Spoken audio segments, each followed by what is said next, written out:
ഇവിടെ രാത്രിയാകുമ്പോൾ ചെറുതായിട്ട് തണുത്ത കാറ്റൊക്കെ വീശി തുടങ്ങിയിട്ടുണ്ട്. ആ ഒരു ധൈര്യത്തിൽ 45 മിനിറ്റ്സോളം ഞങ്ങളൊന്ന് നടന്ന് നമ്മുടെ റൂമിൻ്റെ അടുത്തായിട്ട് ഒരു റെസ്റ്റോറൻ്റ് ഉണ്ട്, ആ റെസ്റ്റോറൻറ്റിലേക്ക് പോകാമെന്ന് വിചാരിച്ചു.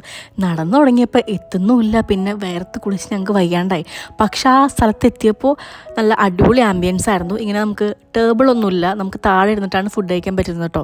അപ്പോൾ ഫാമിലീസിൻ്റെ ഒരു പർട്ടിക്കുലർ ഏരിയയിലേക്കാണ് നമ്മൾ ആദ്യം ഒരു വിട്ടത്. പിന്നെ ഇതിലോട്ട് നമുക്ക് ഓർഡർ ചെയ്യാം, ക്യാൻസൽ ചെയ്യാം ഓർഡർ, അങ്ങനത്തെ കുറേ കാര്യങ്ങളൊക്കെ ഉണ്ട്. ഞാനെന്തോ പിടിച്ച് ഞെക്കി അറിയാണ്ട്, കോളെന്തോ പിടിച്ച് ഞെക്കി അറിയാണ്ട് കേട്ടോ. ഫസ്റ്റ് തന്നെ കണ്ടപ്പോൾ ഓടിപ്പോയി എടുത്തതാണ്. പിന്നെ നമ്മൾ ഷവർമ ഒക്കെ തന്നെയാണ് ഓർഡർ ചെയ്തത്. ഒരു കുനാഫ ഓർഡർ ചെയ്തിട്ടുണ്ടായിരുന്നു.